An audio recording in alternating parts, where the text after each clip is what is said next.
Muy bien, pues continuando con los ejercicios debido a la contingencia, pues hoy vamos a ver eh, ejercicios de Producto Interno. Entonces, vamos a empezar con un ejercicio que nos pide verificar si dos mapeos son productos internos. El primero de ellos sería, eh, pues, un, un mapeo para funciones continuas en un intervalo de -1 a 1. Y pues dicho mapeo está definido como la integral del producto de las funciones en dicho intervalo de -1 a 1.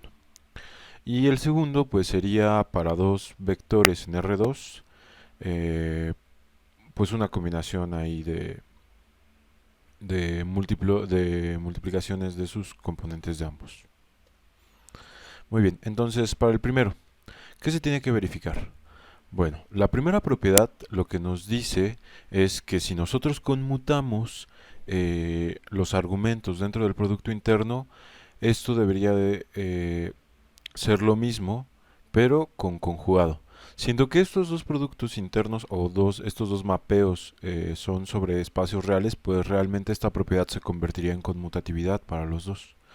Entonces, bueno, aquí en el primero pues tenemos el producto interno de G con F, pero debido a la de conmutatividad para la multiplicación en los números reales, nosotros podemos cambiar la multiplicación de G con F por la de F con G. Y esto pues sería idéntico al producto interno de F con G, cumpliéndose así la primera propiedad. Después, la segunda propiedad es una especie de superposición, pero ahora en el producto interno.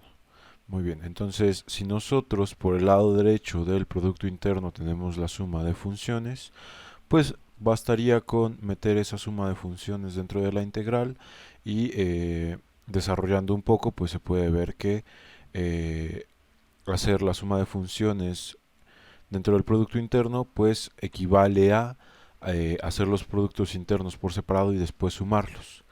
De nuevo, esta propiedad se parece un poco a la superposición.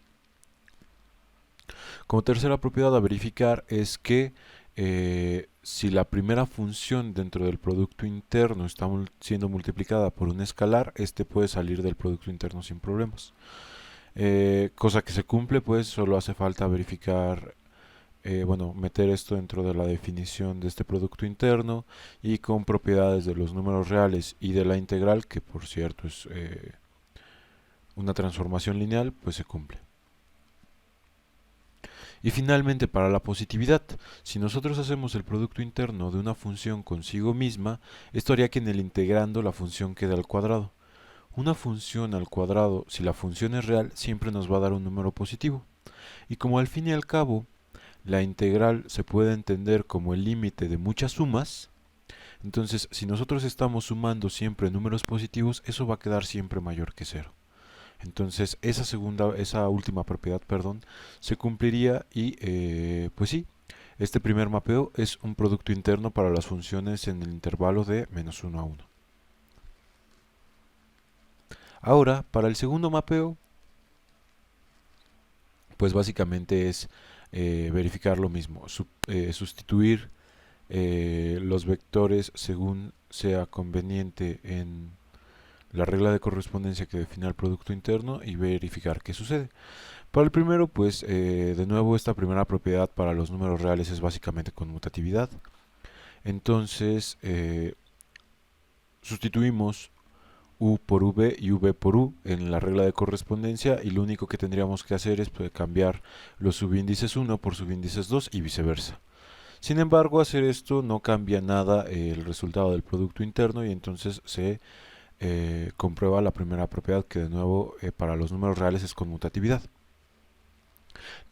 Para la segunda pues hay que añadir un tercer vector w y lo mismo, sustituimos ahí donde aparezcan los términos x2, y2 en la regla de correspondencia original, ahora el resultado de v más w, que en este caso donde aparezca x2 pues habría que poner x2 más x3 y donde aparezca y2, y2 más y3, que serían pues los resultados de sumar v con w. Si hacemos esto y desarrollando, pues se llega a que justamente este segundo mapeo también cumple esa propiedad que se parece a la superposición. Lo mismo habría que hacer para la tercera, solamente que ahora todo donde aparezca x1 y y1, pues se tendría que cambiar por el resultado de multiplicar al vector u de componentes x1 y y1 por alfa. Entonces todo donde aparezca x1 y y1, pues hay que cambiarlo por alfa x1 o alfa y1. Si hacemos esto y después factorizamos la alfa, pues se puede notar que eh, aquí esto da idéntico al producto interno de u con v, pero después multiplicado con alfa, y se cumpliría esta tercera propiedad que se parece a la homogeneidad. Y finalmente, para la positividad del producto interno de un vector consigo mismo, pues desarrollamos que esto al final nos va a quedar 2x1 al cuadrado más 2x1y1 más 2y1 al cuadrado. De ahí, por ejemplo, se puede factorizar el 2. Ok, esta parte es positiva. Aquí es difícil de decirlo porque no sabemos si ese polinomio va a ser positivo para cualquier par de valores x1 y y1. ¿Por qué lo digo? Porque el término cruzado con un x1 positivo y un y1 negativo o viceversa, pues daría negativo. Y habría que ver si los otros términos son capaces de dominar a ese término que no sabemos si tiene, bueno, que no tiene signo definido. ¿Cómo se hace? Pues básicamente lo que hay que hacer es tratar de completar un trinomio cuadrado perfecto para que este después se pueda factorizar como un binomio al cuadrado, cosa que se hace hasta el último renglón. Ahí ya se puede notar que el producto interno de u consigo mismo pues sería dos veces la suma de dos cosas al cuadrado. A pesar de que uno sea un binomio al cuadrado, pues depende tanto de x1 y de y1. Entonces, pues esto no se puede hacer cero más que para un tipo característico de y1. Y sin embargo, pues y1 al cuadrado eso no se hace cero a menos claro que y sea cero. Entonces, este valor siempre va a ser positivo. Siempre de los siempre va a ser positivo, excepto por supuesto para x1 y y1 ambas iguales con 0. Y entonces aquí se puede concluir la positividad. Cuando ustedes tengan productos internos de esta forma, donde al final queda un polinomio y términos que ustedes no saben si tienen signo definido o de plano no lo tienen, de plano no tienen signo definido, entonces lo que sería esperable pues es que puedan ver si pueden dominar estos términos sin signo definido por los otros, como usualmente completando el trinomio cuadrado perfecto. ¿Vale? Muy bien. Después viene un segundo ejemplo, ahora para... bueno, nos pide encontrar los valores de constantes b y c que pertenecen a un par de vectores 1b y 1c, de tal forma que estos dos con el menos 2,0 tengan la misma distancia entre ellos. Esto quiere decir que estos tres puntos pues fueran los vértices de un triángulo equilátero. Todo esto bajo el producto interno usual. Entonces, pues, ¿qué hay que hacer aquí? Básicamente lo que hay que hacer es plantear la distancia que existe entre los tres vectores, uno con cada otros dos. Entonces, pues primero la distancia que existe entre 1b y 1c, pues sería el valor absoluto de b menos c. Eso pues verifíquenlo ustedes.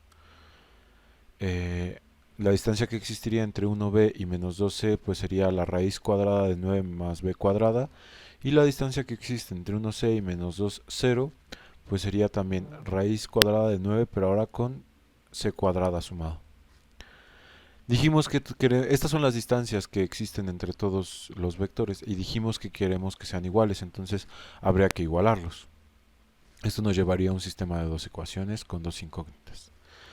Que es ese pues el que aparece al final de la lámina. Después, si queremos resolver este sistema de ecuaciones, pues como todas las ecuaciones tienen raíces, una buena opción sería elevarlas al cuadrado, quedando lo que se ve ahí en la ecuación. Y de la segunda ecuación, pues se puede notar que c y b deberían de tener el mismo tamaño. Sin embargo, tienen que tener el signo opuesto. ¿Por qué? Porque si fueran exactamente iguales c y b, el punto 1,b y el punto 1,c serían el mismo punto, cosa que no nos interesa. Entonces C tiene que ser igual a menos B por eso.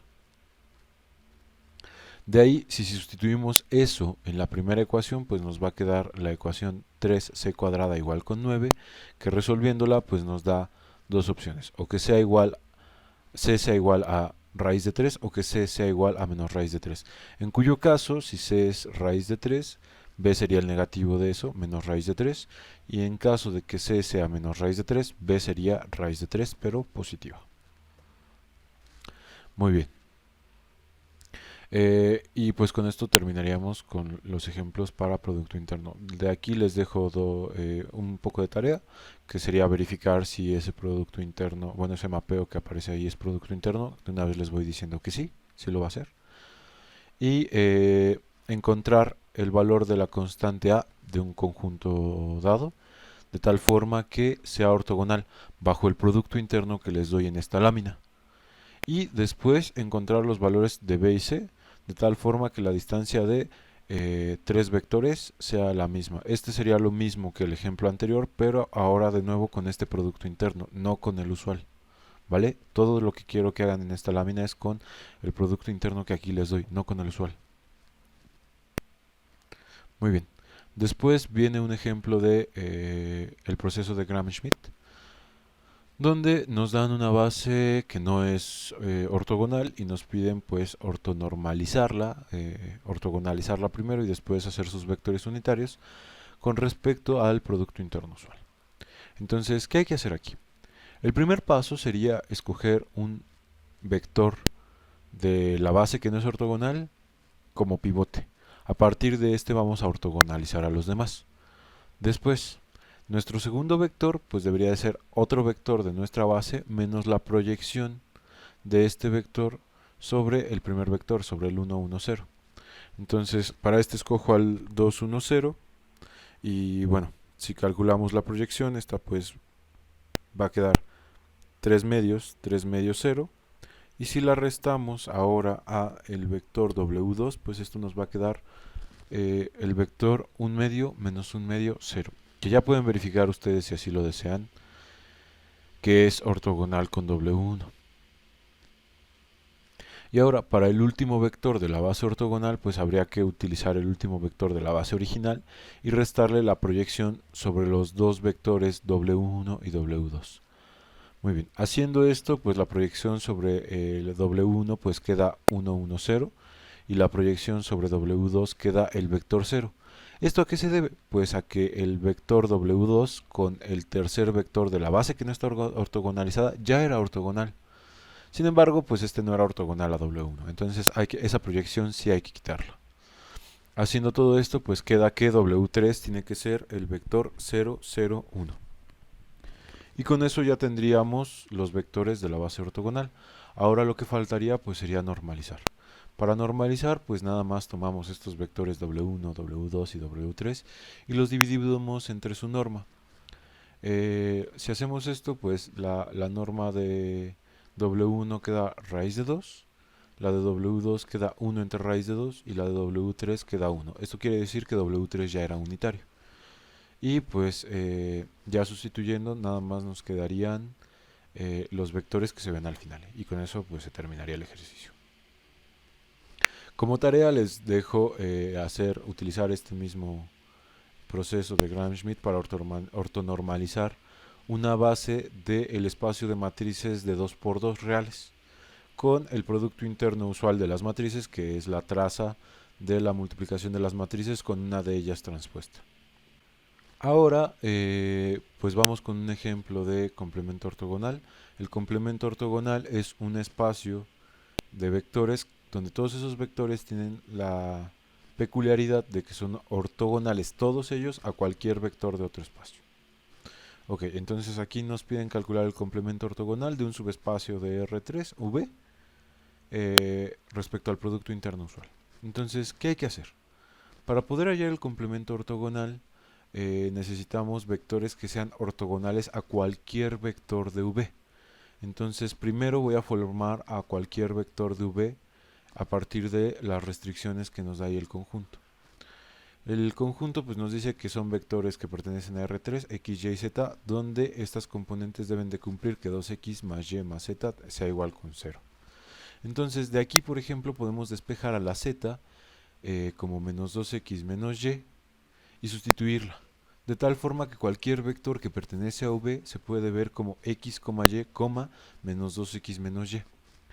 Si descomponemos esto como una combinación lineal, nos quedaría que estos vectores en V se pueden ver como X que multiplica al vector 1, 0, menos 2, más Y que multiplica al vector 0, 1, menos 1. Y entonces, ¿ahora qué hay que hacer? Pues ahora vamos a suponer que existe un vector de coordenadas ABC y este vector va a tener que ser ortogonal a los elementos de la base de mi subespacio. ¿Para qué? Para que de esta forma sea ortogonal también a cualquier combinación lineal de ellos. Si nosotros hacemos esto, pues tendría que quedarnos que el producto punto entre este y los vectores de la base queda 0, dando esto el sistema de ecuaciones a menos 2c igual a 0 y b menos c igual a 0. De aquí, este sistema tiene muchas soluciones, porque son 3 incógnitas y 2 ecuaciones, entonces podemos dejarlas parametrizadas, y entonces el complemento ortogonal del conjunto V, pues sería un conjunto donde la segunda y la tercera componente son iguales, pero la primera es 2 veces cualquiera de estas dos. Y ya, ese sería el complemento ortogonal de V. Ahora, otro ejemplo de teorema de la proyección, pues nos da una matriz y nos pide encontrar la matriz más cercana a esta matriz respecto a un cierto conjunto M, considerando el producto interno, pues el usual de matrices. Entonces, ¿qué hay que hacer? Resulta que el teorema de la proyección lo que nos dice es, si nosotros tenemos un vector y queremos saber cuál es el vector más cercano de un subespacio a este vector que estamos estudiando, eso nos lo dice el teorema de la proyección, y dicho vector va a ser la proyección de nuestro vector original sobre el espacio. Entonces, pues hay que encontrar eso, la proyección de nuestra matriz 9, 2, 2, 3 sobre el espacio M. Para esto, primero necesito una base ortogonal de M para poder proyectar sobre cada uno de los vectores de la base. Entonces, primero descompongo los elementos en M, que son de la forma 2A, A y B, como la combinación lineal de dos matrices, una que va multiplicada por A y que sería 2, 1, 1, 0, y otra que va multiplicada por B, que sería 0, 0, 0, 1. Aquí ya tenemos dos elementos que forman una base de nuestro subespacio. Sin embargo, nos faltaría que fueran ortogonales. Para verificar que sean ortogonales, pues hacemos el producto interno de estas y da 0, con lo cual ya son ortogonales. Si no diera 0, entonces habría que ortogonalizar.